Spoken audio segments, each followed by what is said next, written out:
had that dream again.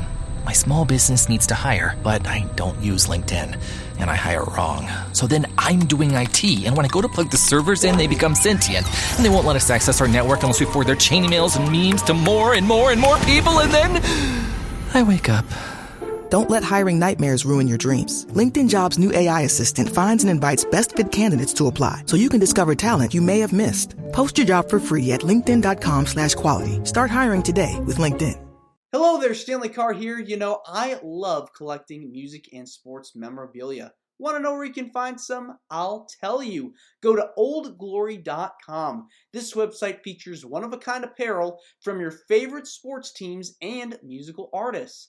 And I can help you get 15% off of all items. Use the code WWH135. Enjoy the episode. Welcome to Wrestling with Heart, a podcast looking at pro wrestlers giving back to their community. Join me, Stanley Carr, as I interview wrestling's hottest names who use their platforms as entertainers to raise awareness and do community service. Hello and welcome to another edition of Wrestling with Heart. This is the show where we talk with professional wrestlers and professional wrestling personalities about their lives in and outside of the ring, as well as doing acts of charity work, community service, volunteering, and spreading positivity. We're always about the positive vibes here on the show, and with me right now, I've got a very special guest. He has worked for Smoky Mountain Wrestling, ECW, and many other promotions. I am pleased to welcome the original Vladimir Koloff. Welcome to Wrestling with Heart. Thank you for having me, Stanley. I appreciate the you reaching out to me and booking me tonight for this episode with Wrestling of Heart. It's my pleasure. So, talk to me about your childhood. Where did you grow up? I was born and raised in Muncie, Indiana, which is about 65 miles northeast of Indianapolis, Delaware County.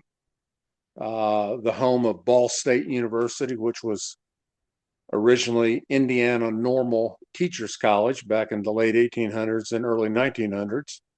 The home of Ball Manufacturing, which was the fruit jar company, Ball Jars. And that's where I was born and raised. But as a kid, we moved a little bit. My father was a journalist, an editor, a publisher for newspapers and monthly magazine periodicals, and also a press secretary for a governor of Ohio. And so we moved a few times, but always ended up back in Indiana until we came here in North Carolina in 1979. So grew up in the Midwest, and in that area, there was a lot of wrestling during that time. You had Dick the Bruiser was very big over there. Dick was my older brother and I watched. I don't remember what the organization was called. We called it Indianapolis Wrestling. It was on Channel 3 on VHS or UHF, whatever it was. Saturday morning wrestling. Dick the Bruiser, the Crusher, Cowboy Bob Ellis. I think Bobby the Brain was on there. I think the Sheik was on there occasionally. Bobo Brazil. I think there was some Minnesota talent that came in and out as well. Yeah, I mean it's unbelievable. You know, you go back to all these guys, you know, wrestling, and they would eventually make their way into the WWF, the NWA, and so many other promotions, and they got their start, or they had a run in different territories. And I feel like that's something that really doesn't get talked about much today, is how the territories really set the tone for what we would see later in the world of pro wrestling. Oh, absolutely, because the territories, in my opinion, because I was really never in a territory. I never worked in a territory. I lived in the territory. I lived in the Crockett territory, but it wasn't the old Mid Atlantic. It wasn't old Florida Championship. It wasn't Georgia Championship. It had morphed into NWA, but the territories where the top talent was created or brewed or baked, so to speak, that later would become the backbone of the two big organizations through acquisition, through bankruptcies, through attrition, through just over takeovers. When they cherry picked, they took the TV and they cherry picked the talent, and they got the TV stations, and they wanted the catalog or the library of the videos, of the shows, and I think that's one of the problems nowadays. There's no real territory. There's thousands of small organizations that run shows everywhere with hundreds of thousands of guys that say they're pro wrestlers, and it's just not like the old days. And I'm not, not that I'm an old timer, but I knew the old men, and I wrestled some of the old guys back in the day, and obviously the younger guys that were just a little bit older than me, who were in the territories. I was on the periphery of all that in the very beginning of my career. At what age did you know that you wanted to be in the wrestling business? Last week. Well, when you say wrestling business, let me preface all this and let's go back to my childhood. I was raised in Central Indiana, Midwestern kid, summers full of baseball and community swimming pools and et cetera, et cetera, et cetera, and winters of amateur wrestling and falls of cross country meets and springs of springtime and summers of baseball and track and field meets. And where I grew up in the school system I grew up in, we didn't have organized football. Not until I got down here to North Carolina did I ever play football. But wanting to be a wrestler, I started wrestling in a club when I was in third grade. And I think I said this in a podcast a couple of weeks ago. So I started wrestling in third grade, and then in elementary, and then that morphed into middle school. It was competitive, third, fourth, and fifth in tournaments and what have you. But then in sixth, seventh, and eighth, it was middle school, and that was other schools in the county or other schools in the adjacent counties, and then culminating in a state tournament. And I did win a state tournament when I was in eighth grade for middle school, and then high school, very proficient in Greco-Roman freestyle, scholastic when I was in high school. Had numerous Division I scholarship offers, et cetera, et cetera. But as far as when I wanted to become pro, I had never even given pro a thought because of my amateur background, and I just, we knew what it was. We knew, that it just wasn't legitimate wrestling. We were amateur wrestlers, kids I grew up with, and so I never gave it any thought. And then when I left corporate America after a short run in that, I decided that I was going to use my athletic career or my athletic ability to pursue a professional wrestling career. You got to remember, when I was in eighth grade, I was 6'2", 185 pounds. I'm 6'2", 300 pounds right now. I haven't grown an inch in height since eighth grade, and I'm 6'2", almost, just over 6'2", 6'3", whatever, with my shoes on. But so I just decided after the corporate America gig, not getting credit for my work and seeing somebody else get credit for what I did, I said, well, I'm done with this. I'm going to utilize my athletic ability to make some money. And so I contacted Andre, and Andre wasn't available. He was overseas and wouldn't be home for several weeks. And I had met Ivan previously, coming back from an overseas trip with corporate America. And so then I contacted Ivan, maybe on a Tuesday or Wednesday. That next Saturday, I was in the training camp. The following Saturday, I was in the Greenville, South Carolina Municipal Auditorium wrestling with only, less than a week of training. I had no clue. And so when did I decide I wanted to be a pro? I guess it was right after I left corporate America, which was in, I think, May or June of '90. And, it was, hell, everybody always says, you pay your dues, you run the road, you take your bumps, blah, blah, blah. And it just morphed into being one of the Koloffs. And Ivan was gracious enough and saw enough in me that he put the Koloff name on me. So I became a Koloff nephew. And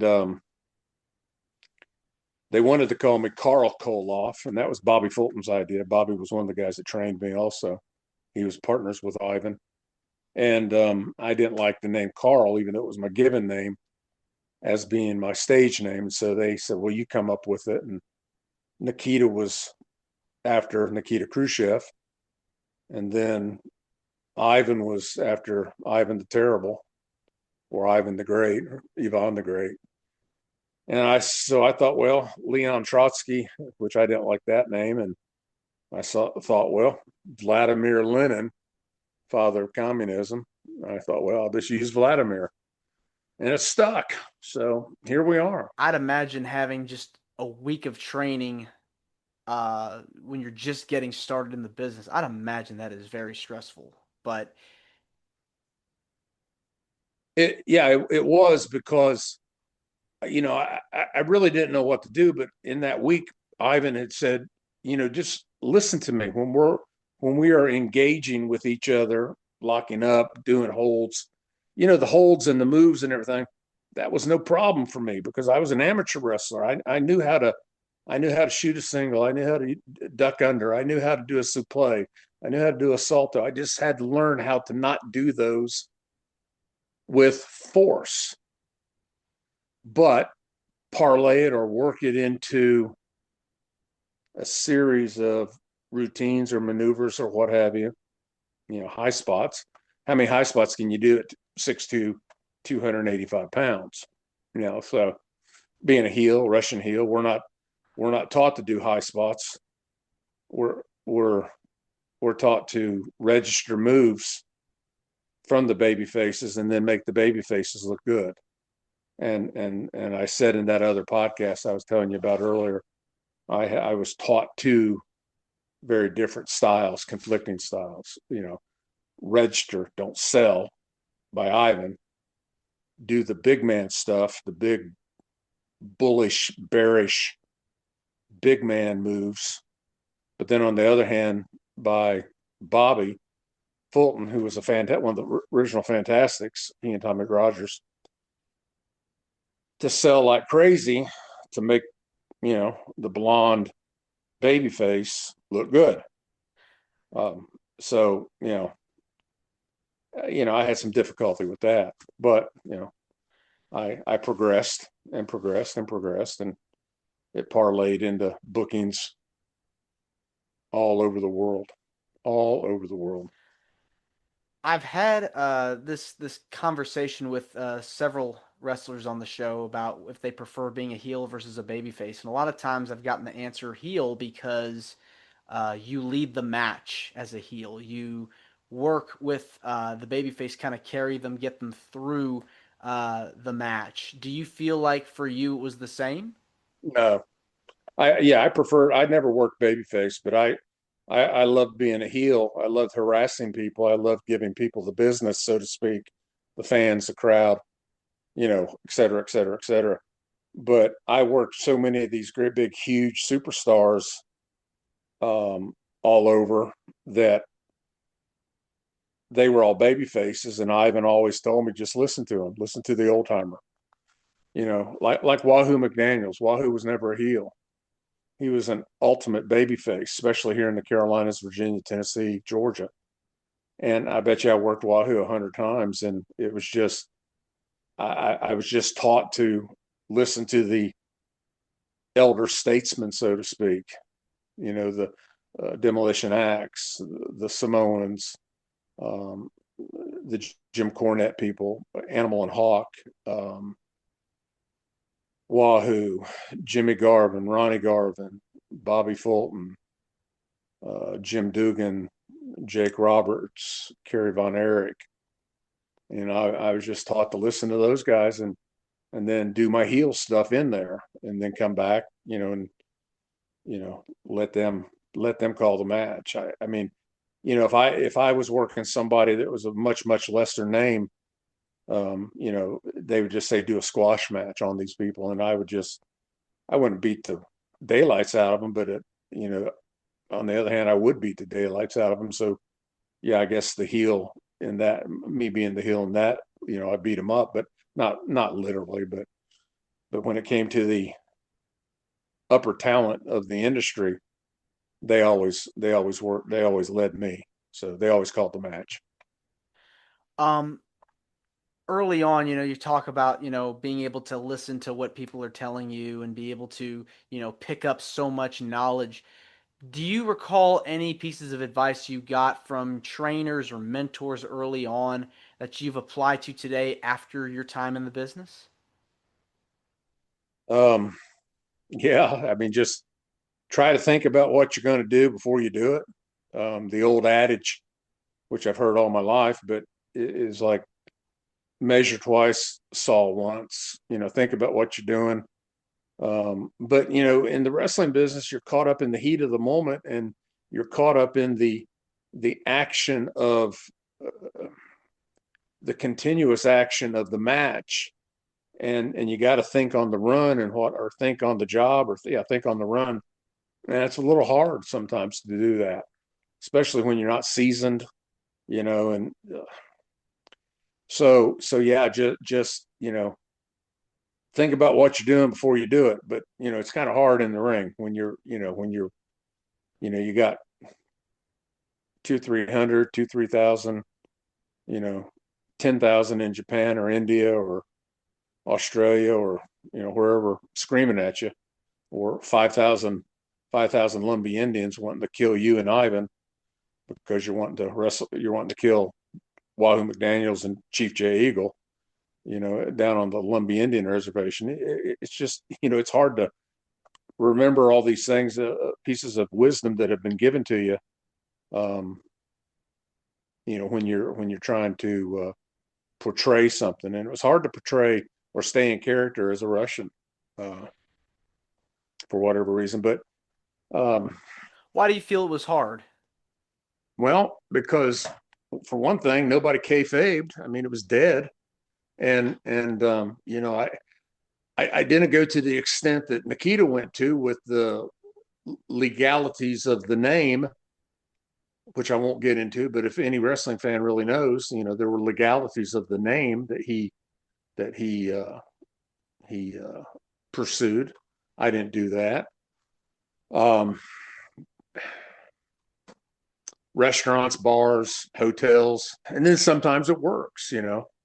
Um, you get stopped. Where are you going? Oh, well, for one thing, I was going from Indianapolis to St. Louis, and I was on Interstate 70, and it was late, and I was flying in my car, and I got stopped by the Illinois State Police, and the guy looked at me and he said, "Hoss, where are you going so fast?" And I said, "Well, I'm trying to get to St. Louis." I said, "I've got tomorrow morning. I have I have appointment that I think it was Shands or Cardinal Glennon Children's Hospital in St. Louis. I can't remember. I said they have an appointment at Children's Hospital in St. Louis. Why are you going there? I said, I'm going to see babies who are sick. Bottom line. And he said, oh, okay, have a nice day. And he let me go. And I told him I was a wrestler and blah, blah, blah. So I stayed in character with this guy, even though he was looking at my driver's license and it had my given name on it. And my registration of my car had my given name on it. I'm in character. So he let me go. But, so we're playing at golf tournaments or what have you, charitable golf tournaments.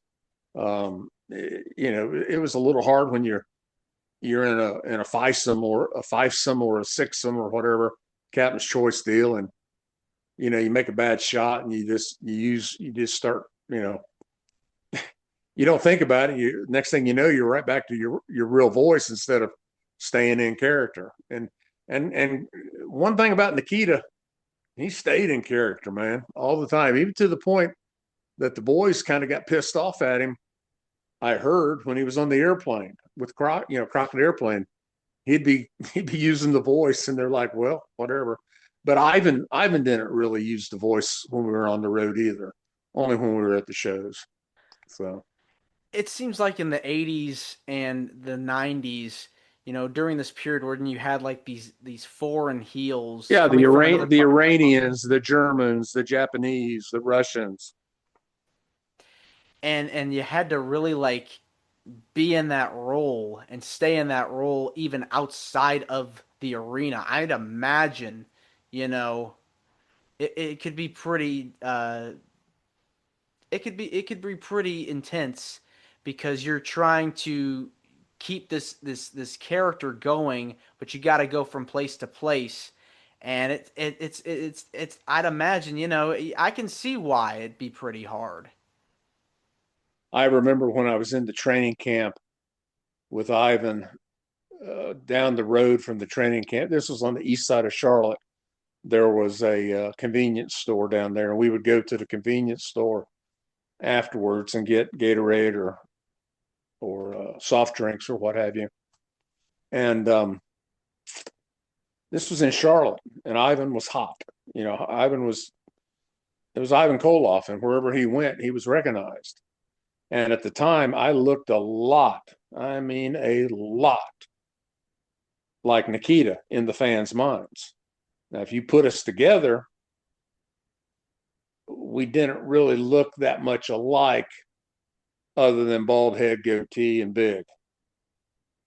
So we walked into this convenience store, and the clerks, oh, that's Ivan Koloff, blah, blah, blah. And I don't think I'd had the gimmick put on me at this point. Some guy asked Ivan for his autograph, and he turned to me and said, can I have your autograph? And I said, sure. So I signed Carl Brantley. That's my given name, Carl Richard Brantley. I signed Carl Brantley. The guy looked at it and he said, well, who the hell is Carl Brantley? So, but like I said, when you check into a hotel and you're using your credit card or you're giving them your ID and it doesn't say Vladimir Koloff on it, even Ivan's didn't say Ivan Koloff on it. His passport didn't say Ivan Koloff on it. So it's a little tricky. So Yeah, it's like but it worked. It worked.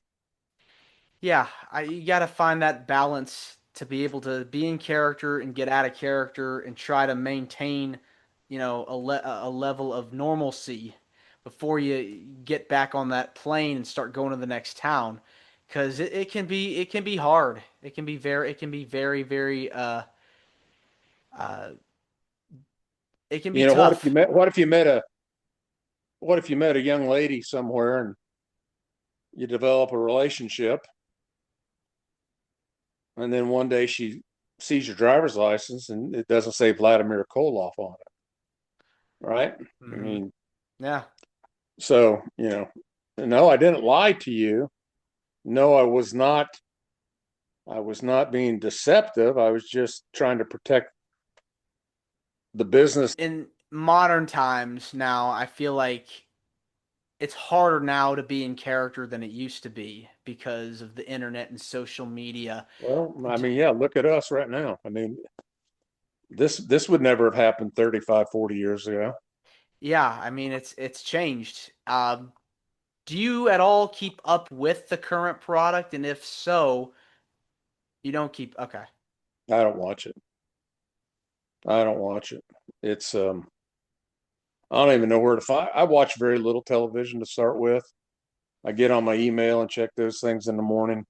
I do Facebook, and I do Facebook because of some of my agriculture endeavors, but I don't keep up with the wrestling. I was at WrestleCade where I met you, I believe, and I saw a lot of my contemporaries and my coworkers and friends and what have you that I hadn't seen 25, 30 years.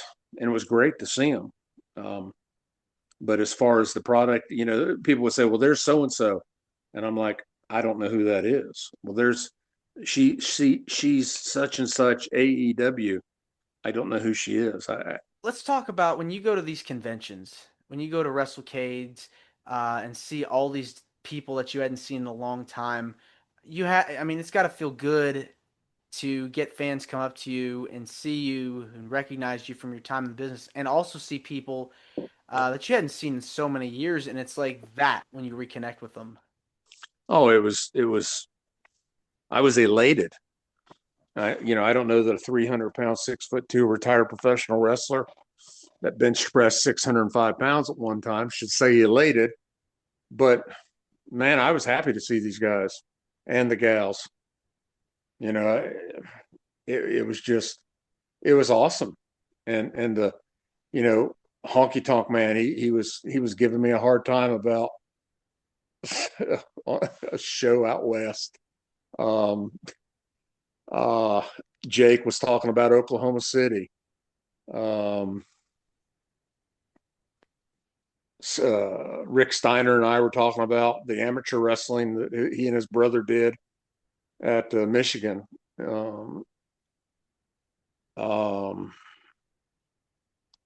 Lex was talking to me about the WWF shows I did in Canton, Cleveland, Erie, and Buffalo.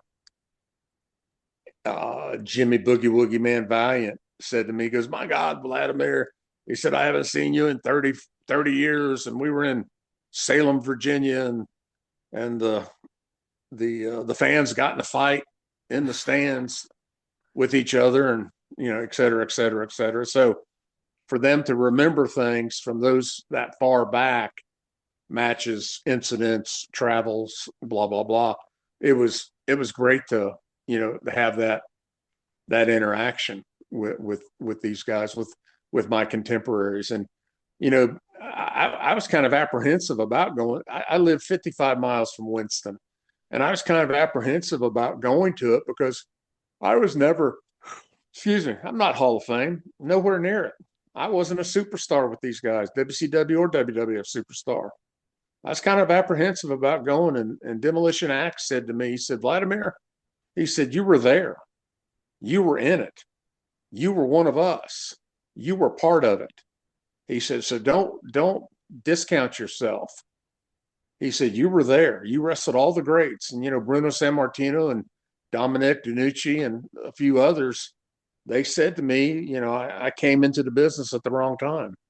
If I'd have come in the mid 80s instead of the early 90s, it'd have been a whole different story. But I doubt I'd have been a Koloff if I came in the mid 80s instead of the 90s, early 90s. So it was great to see these people at WrestleCade. Even the fans, people were like coming up to me, oh my God, that's Vladimir Koloff. We haven't seen you in 15, 20 years, blah, blah, blah. And, we saw you last here. We saw you last there.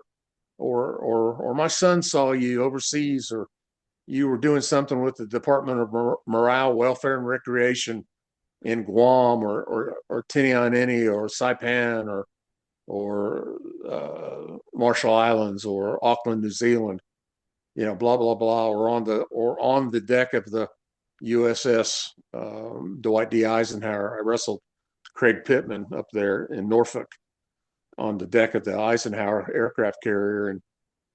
And believe it or not, I was a Russian and Pittman was a Marine.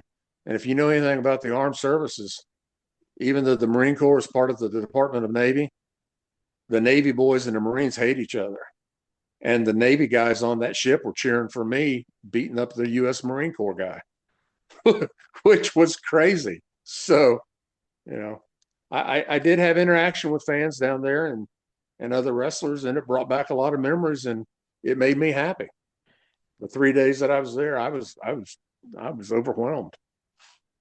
We got the chance to work with so many people over the course of your career. Who would you say have been some of your favorite opponents that you got to step in the ring with over the years? Bam Bam Bigelow, Samu, Jake. I sold the hell out of Jake's DDT in Oklahoma City, and the referee actually thought I was paralyzed. And I'm like, shut up, count me out. I said, that's Jake Roberts, man. How can you not sell for him? Pistol Pez Watley, Kerry Von Erich. Man, Kerry was a delight. Even with his demons, he was a delight. Honky Tonk Man, the Road Warriors, Joe and Animal, man, they loved me. They let me do whatever I wanted. Nikolai Volkov and I tag teamed together at a baseball stadium here in North Carolina, big baseball stadium, and wrestled the Road Warriors. That was awesome. Greg Valentine, man, I loved working that guy. He was awesome. Demolition. Andre was a dear friend of mine, a very, very dear friend of mine. Terry Funk, he was funny.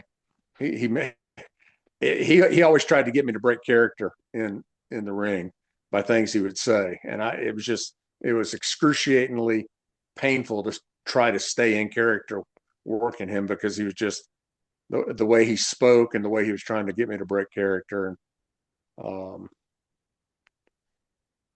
Ivan and I had a lot of good tag team matches with the Fantastics, with Rock and Roll Express, Ricky and Robert. Man, those two men were great. Ricky and Robert were great to me. They were just absolutely. And I didn't see Hoot, but I saw Punky down there, and it was just like a long lost brother. And even his son was like, "Oh my God, you're Vladimir." And I said, "Yeah." And he said, "Man, my dad has spoken about you hundreds of times." And a lot of the greats, they're dead. And I wonder what. The new year brings new health goals and wealth goals. Protecting your identity is an important step. Your info is in endless places that could expose you to identity theft, leading to lost funds. LifeLock monitors millions of data points per second. If your identity is stolen, our restoration specialists will fix it, guaranteed, or your money back. Resolve to make identity health and wealth part of your New Year's goals with LifeLock. Save up to 40% your first year. Visit lifelock.com/podcast. Terms apply. They would say if I saw them, Joe and Mike. Mike was Hawk was a really good friend of mine. Wahoo, I wonder what he would say. So there were a lot of them. I had a lot of great memories, a lot of, good times in the ring, working them and what have you, learned from them. I guess I was kind of a journeyman, all over, everywhere, all the time, anytime. There was a referee and booker and road agent for the old IWA. His name was Sal Corrente. And he always said to me, he said, "Vladimir," he said, "you don't back down," and blah, blah, blah. And he said, you ought to have a T-shirt that says, "Anyone, anywhere, anytime." And he kind of made that my catchphrase. And I saw him after 20 plus years, 25 years. I saw him down there at WrestleCade. I saw Gene Ligon, who was one of the Thunderfoot. I think he was Thunderfoot too. And then I saw some guys from Virginia and from the Carolinas that were strictly on the independent scene. I saw them down there. They were just, coming through as fans and what have you. Saw a lot of the ladies that I knew back in the day. One gal came up to me and said, do you remember me? And I'm like, oh my God, please don't say something bad. Please don't say something bad. And she goes, oh no, I'm so and so. And I said, oh, I remember you, blah, blah, blah. And I, I said, was I nice to you? I said, I wasn't rude to you. She said, no, but you're rude to everybody else.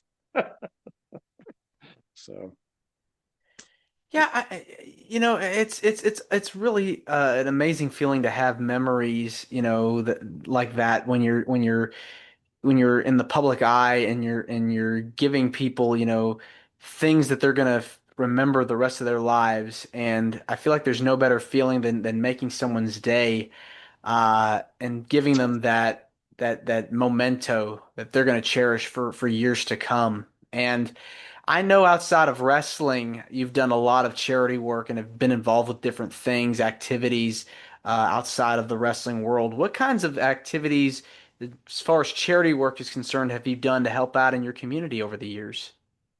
I did, excuse me, back when I wrestled, I played in a lot of, excuse me, celebrity charity golf tournaments, child abuse. It was called Kappa, Child Abuse Prevention Association of South Carolina. I played in that a couple times with Ivan, and then got Stan Lane into it. And Stan and we would show up at these things down in, it was in Hilton Head and Datow Island and Fripp Island and down in southern coastline of South Carolina, and then um, the Brenner's Children's Hospital here in North Carolina. They had a big golf classic, which a buddy of mine who's deceased, Rich Brenner, he was the sports commentator, sports analyst for WGHP out of Greensboro. Rich always put that on. I did that all the time and hammed it up with those guys. Then I did that for several years, and then I did. There was one in Hickory, North Carolina. I can't remember. I can't remember the name of the. Uh, it'll come to me.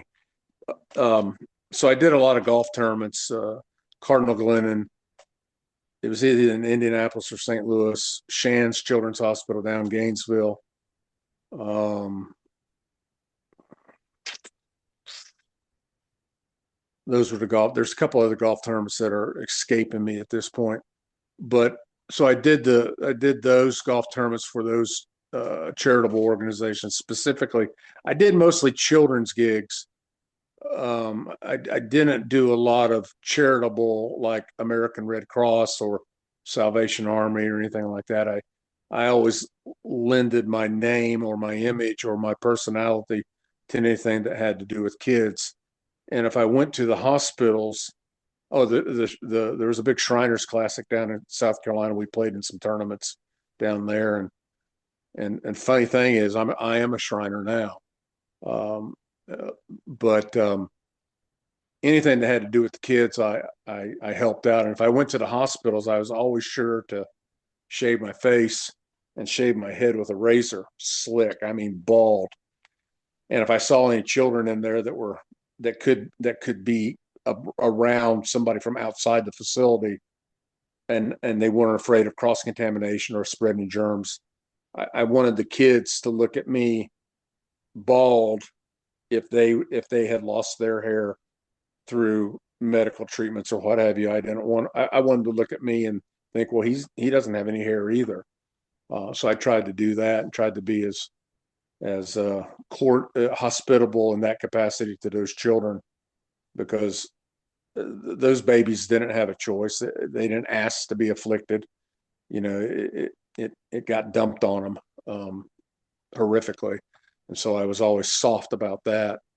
I did a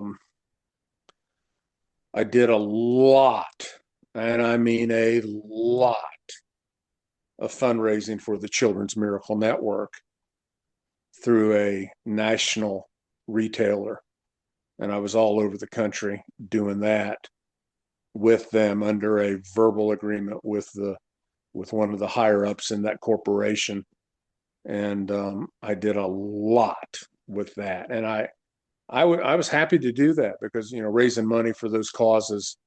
And I still do that right here in town where I live occasionally. And it's a national organization, but it benefits local children's hospitals. And the closest one to me is Duke Children's Hospital. And last year at a local national retail, I did right at $8,000 in one day. 100% of that money, 100% of that money went to Duke Children's Hospital, not in my name, but in that name, in the name of the local retailer. And I don't care whose name it's in, just as long as it gets to the kids. As I said, I'm a Shriner, and to be a Shriner, you have to be a third degree Master Mason, a Freemason. And I am a Freemason. I'm not the boogeyman. I am a Freemason. Well, let's talk about the Shriners. What made you decide to pursue that? Well, you have to be a Freemason first, and that's a series of teachings, first degree, second degree, and then third degree. Ultimately, all Freemasons are third degree Master Masons. And with being a third degree Master Mason in your local community or your local lodge, you do philanthropic work and charitable work locally for locally approved 501c or 501c3 or B3 or what have you, charities that are approved through the Secretary of State, through the Treasury Department of each state, that is a legitimate charity. And so when you do these when you do your charitable work, whether you're shoveling snow or you're doing a soup kitchen or you're doing a trunk or treat candy thing where they drive through with their parents, or whether you're raising money, parking cars at a local event and raising money via that, any monies that you raise go to those charities. And ultimately in the state of North Carolina, the Freemasons raise money for the Masonic Home for Children in Oxford, North Carolina. And if you've never seen an orphanage, it's heartbreaking because there's kids there from 2 years old up to 19 years old, and none of them walked up to the front gate and said, "Excuse me, sir, I don't have a mom and dad in the picture. Can I live here? And can I have a warm bed? And can I have warm food? And can I have a secure place to sleep? And you guys will send me to public school and you'll help me get into college later on." So that kind of tugs at you. And so I'm part of that. But with Freemasonry, there are a few appendant bodies attached to Freemasonry that are there for Masons to pursue philanthropic work with outside of your local lodge. And one of those is the Shrine. And there are shrines there's shrine organizations all over. In North Carolina, there's 4 separate shrines. And the one that I belong to is near Charlotte. It's the Oasis Shrine. But the Shriners were the men that wear the red hats, the fez. Mm-hmm. And we raise money for the 22 shrine hospitals across the United States. And I don't know the figure to be exact, but a few years ago, I was told that it cost over $2 million a day to run our 22 hospitals across the country. And it's on the same premise. And the shrine hospitals they're primarily orthopedic issues on children or burn victims, kids, primarily. But it's the same premise as St. Jude's, as Danny Thomas and his daughter Marlo Thomas, their worldly endeavors out there in Memphis. The shrine, no family pays anything, and so that's what the Shriners try to do. And we raise money, and I'm not ashamed to go up to somebody and say, "I need you to give me $20 so I can help these kids." and 100% of that money goes to those kids. And shame on you if you don't want to help children. Because if somebody in your family, not you, Stanley, but anybody's family, if they get afflicted and they seek help with the shrine, they don't pay anything. They don't pay anything. And it's all based on the philanthropic work that we, the Shriners, to be a Shriner, you have to be a Freemason. Not all Freemasons choose to be Shriners. But if you're a Shriner, you are a Freemason. And so if you choose that, you're devoted to raising money to help those kids who need to be helped. Yeah, I mean, it seems like a big commitment, to be able to take part in something that seems very, very important, and you really have to put, much like with wrestling, 100% effort into it. And it's when you hear about these stories about these kids that are going through a lot in their lives, to make their day and to make them smile, to make them feel good things, even if it's just for a little bit. I mean, kindness just goes a long way. It really does. Yeah, and remember what you said about staying in character and all that. Sometimes it's hard if you're at a hospital or you see a child come up to you with its mom or dad, with the child's mom or dad, and the child is in a wheelchair, or the child is, has some type of orthopedic issue and is utilizing the assistance of a walker or anything. Man, it's hard to stay in character. It's really hard to stay in character, because it kind of, and I don't know if it's because I don't have any kids. It's hard to stay in character when you see a kid a child in a wheelchair, or a totally assisted battery powered, or whatever it's called, mobile In a wheelchair. Yeah, yeah. And and like you gotta be, when you go to these hospitals, you see these kids, I'm sure they're happy to see, someone that they know from television, someone that they grew up watching. Um, Or even somebody that they don't know who is a pro wrestler. And I'll take pictures in there. I'll take my sport gaming cards in there, et cetera, et cetera. But hey, they're just happy. That's the bottom line. They're just happy. was there a moment or an event that you were a part of when being a part of the Shriners, or a story that you have, sharing a moment with someone? Um, was there like a moment where you felt, um, this was a heartwarming moment, this is a touching moment? Uh, do you have any stories in particular that you care to share? Well, being a Shriner and foremost being a Freemason, we are taught not to seek glory and infamousy. And so, yeah, it's touching when the shrine raises millions of dollars, but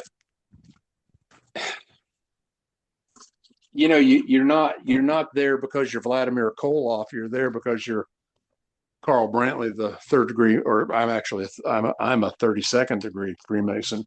I'm a Scottish Rite Mason. But when I was doing all these, if I'm a Shriner, a Freemason, or a Scottish Rite, I leverage who I am to get companies or people to give money.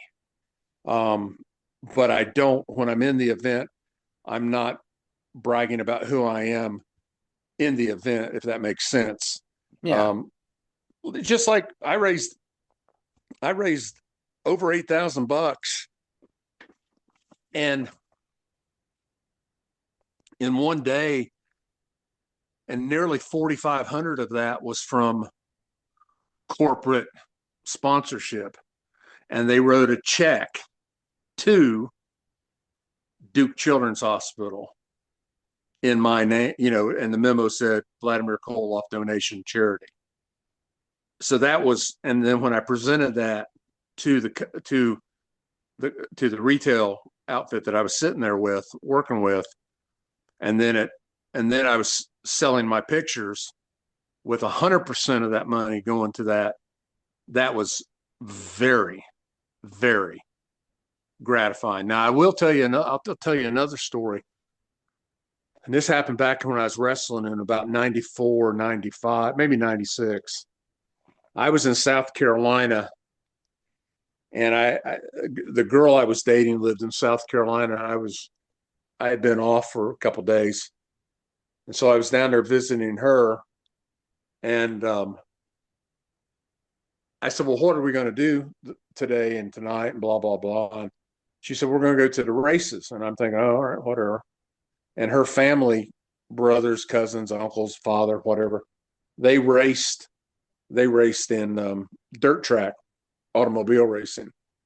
And I'd heard that there was a big dirt track in that town that they lived in down there.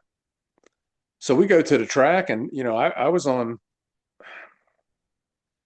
I don't remember if it was Smoky Mountain Wrestling or if it was South Atlantic Wrestling or ECW at the time. It wasn't WCW because I wasn't on WCW TV. But I had been on TV and with Ivan. And so we show up, the girl and I show up at the track, and we go up in the stands, and it's packed. There's 10,000 people in this grandstand, easy. And they're walking around, staff members of the track are walking around selling these 50-50 tickets. You buy tickets, and then 50% of the proceeds the track keeps to do with whatever, and then the other 50% goes to the person who wins based on the ticket that you've got. So I bought $100 worth of tickets, and everybody around me said, oh God, Vladimir bought $100 worth of tickets, blah, blah, blah, whatever. And so I've got all the tickets, and the next to the last race was finished, and they had the little girl who was the daughter of the guy who won the next to the last race draw the ticket out. I'm not kidding you, there's 10,000 people in this grandstand. If there's one, there's 10,000. It was packed, and people knew that I was there all around us, blah, blah, blah. They're calling it, the little girl pulls the ticket out. The announcer's down there on the track with the microphone, and he's calling the numbers out, and I'm looking. And I said, damn. And the girl I was with, she said, what? And I said, I missed it by one. And as a kid, I had dyslexia really bad. It was hard for me to read. And then I got looking at the ticket, and I said, no, I won it. I won it by one. It was it was next to the last ticket on my string of 100. And I said, I won this damn thing. And so everybody's hooping and hollering, and they said, we got a winner. So I went up to the press box, and they said, yeah, man, we got a winner from the Koloff family, Ivan, Nikita, and Vladimir. We got Vladimir Koloff, blah, blah, blah. He's the winner. Your grand prize. It was like 10,000. Half of it was like $10,800 or something. It was something nuts. And it was a bag. It was a brown paper grocery bag full of money, over $10,000. Vladimir Koloff, professional wrestler, blah, blah, blah. They're announcing it over the speaker, and people are just going. The people are going nuts. They're yelling and screaming and booing, and oh, that son of a he's got plenty of money. He doesn't need the damn money. Blah blah blah blah blah blah. Well, it just so happened that the half that the track kept, they were giving it to the Shrine Hospital in Greenville, South Carolina. And I grabbed the microphone out of the guy's hand, and I said, "Let me tell you something, you SOBs." I started cussing. I said, "Let me tell you something, you SOBs." I said, "You're ridiculing me for winning this $10,000. This other 10,000 is going to the track." I said, going to the children's hospital. I wonder how many of you would do what I'm getting ready to do right now. And I said, you know what? I said, here's your $10,000 that I just won. Give it to those kids that are at that hospital who are dying. I said, how many of you SOBs out here? I said this, I healed on them. I said, how many of you SOBs out there would give this $10,000 up? And I gave it to them. I handed them the bag of money. And I'm gonna tell you something. I walked out of there proud as a game rooster. I was proud, and I healed on them. And I was proud that I healed on them. I turned on them, and people were like, "Oh, we're sorry, we're sorry." Blah, blah, blah, blah, blah. I'm like, "No, man, it's too late. Don't apologize. Do not apologize." And I'm thinking, where is your heart? Well, I don't know that my heart didn't want the $10,000, but I wasn't going to be healed on like that because I want it fair and square. So that was a proud moment. So Well, you were able to give part of that money to a good cause. You know, you're able to work with, such a group like the Shriners and giving back to these kids and working with the hospital, being there for them meant so much to you and yeah, meant so much to the kids to be able to meet someone, wrestler, celebrity, public figure, and you put a smile on their face. So kudos to you for doing that. And thank you. you're welcome. What is it about giving back to the community that gives you the most joy? The interaction again. This big national retailer that I do so much with here, um, the store manager is a dear, dear, dear friend of mine of 40 years, and I'll go up there and do weenie roasts with them, hot dog sales, and I just like bantering with the people. They had the NASCAR guys there last summer. Some of the NASCAR racers, there's a NASCAR track here where I live, and they had some of the Cup, the Winston Cup, or it's not whatever it's called now. It's not Winston Cup, but they had some of the Cup drivers there, and hell, Terry Labonte walked over to me and he said, "Damn, Vladimir," he said, "they know more about you than us." And I said, "Man, I live here." And so, just the back and forth, not with the celebrities, but the back and forth, the banter, carrying on, or whatever you want to call it, with the people, the locals. I mean, I can't go anywhere, 50 miles around here. People don't recognize me and come up to me, and I just love engaging. That's what I like, and the kids when when I'm sitting at a table signing autographs or what have you, I like monkeying with the kids, giving them a hard time, getting them to interact with me and give me a hard time back, or getting them to not be shy or come out of their shell a little bit, or make them feel, when they're feeling a little timid or intimidated, trying to let them know that, well, this guy's just acting normal. He's being nice to me. It's not hard. And it's like Andre said to me. He said, "Man," he said, "I don't like messing with people." And I kind of agree with him. I don't like messing with people either. But these kids, you can't heal on a child. You got to be good to them. And that's what people will remember. That they won't remember the 10 good things you do, but they'll remember the 2 bad things that you've done, around people. So I just try to be engaging and accommodate whatever the kids want, pictures, or you know I don't want this to sound vain, but one of my vehicles I keep pictures and trading cards in back in the back seat or the trunk, and if I see somebody, I just give it to them. So That's what it's just, about. yeah, man, that's what it's about. But you've made a difference in their Oh, life. sure, sure. And you always, it's a cliche. Um, if you touch one, you've made a difference, and that's a cliche. But yeah, I mean, and don't get me wrong. I mean, I've done stupid stuff all through my life. But it's just, make a little difference, make a little difference. So It just goes a long way. You make one difference, one to the next, and keep on going. yeah, yeah, and my uncle, my mom's youngest brother, he said to me a long time when I was a kid, he said, "You sow what you reap." I mean, you reap what you sow.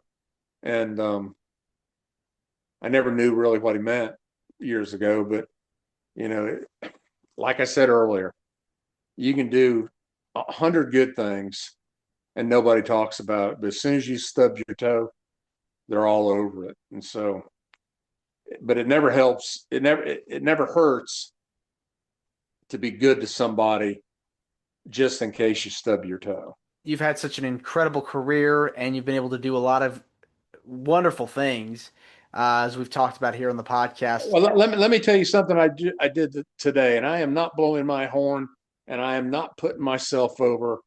But I was at a local restaurant. It's a local Tasty Freeze restaurant, and it is the longest continuously running Tasty Freeze in the United States. It's been there since the late 40s here in the town where I live. And I was in there getting a couple hot dogs and a Coca-Cola, and I'm sitting there I'm sitting there at the counter, and on the original swivel stools that were from the 40s. And I'm sitting there, and the girl's ringing somebody up, and she's giving me a hard time. And somehow the woman that she was ringing up, her the transaction did not go through on the internet for some reason. And I guess they both thought that it did. And the woman said, thank you. And she left. And then the girl's helping me. And then the girl looks back at the card reader, and she freaks out, and she goes, oh my God, her payment didn't go through. This girl was 16, 17, 18 years old, and she's freaking out. And so she runs outside to try to find the woman. She can't find her. And the woman didn't leave, on purpose or anything. She thought the transaction went through. And the little girl's upset, and she's almost crying. I said, listen, don't worry about it. I said, how much was it? She looked at me, and I said, how much was it? She said it was $30.22 or something like that. Hell, I put $30 down, and a buddy of mine who was 3 or 4 deep in the line to pay. I went to high school with the guy. I looked at him, and I said, I told the girl, I said, Anderson will pay the 22 cents. So I just paid the woman's, so the little girl wouldn't get in trouble or be upset about, messing a transaction up. But, it doesn't take a lot hey, what do they say? Pass it on. Just pass it on. Exactly. Just pass it on. Shit. Pass it on. Absolutely. $30 is, that just means I can't eat lunch and dinner tomorrow. You're able to come to someone's rescue in the time of need. So, that's a very kind thing to do. Yeah, and you know why? Because the fans the fans over the 3 days at WrestleCade, they took care of me.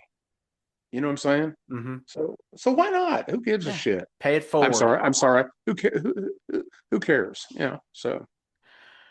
Well, Vladimir, I just want to say thank you for coming on to Wrestling with Heart. It means a lot to me and to my listeners and viewers that are watching this on YouTube. Well, Stanley, can I do a shameless plug?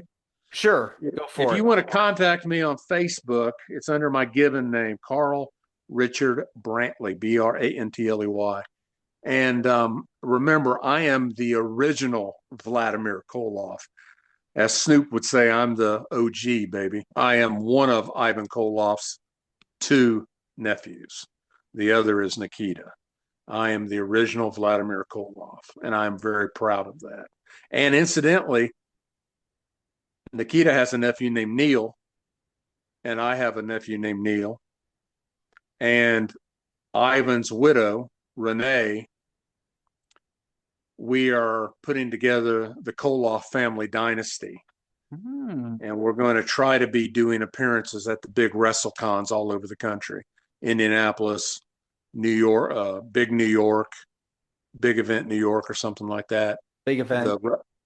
Big event. The WrestleCon in Vegas that's in conjunction with the great big huge pay-per-view. Indianapolis. Yes, sir. Yeah. With the big New York company. I mean, it's not for the New York company, but it's in conjunction out there in Vegas. I think it's at the Horseshoe Casino or something. It used to be Bally's, I think. But we're going to be appearing at a lot of these conventions, the big wrestling conventions in the future. And Nikita came to me and asked me if I would be interested in doing this and starting it back up. And I said, absolutely. I'll help out, whatever. All right. Well, there you go. Coming soon to a convention center near you. Hey, thanks again so much. And I won't be dressed in an old T-shirt, raggedy flannel shirt. I've been working on the farm all day, so you'll be in character. Well, I don't know, comrade, about being in character, but Vladimir Koloff will be in house. So tread lightly, or you might get leg broken by Russian bull. Well, thanks again, Vladimir, and you're more than welcome to come back. All righty.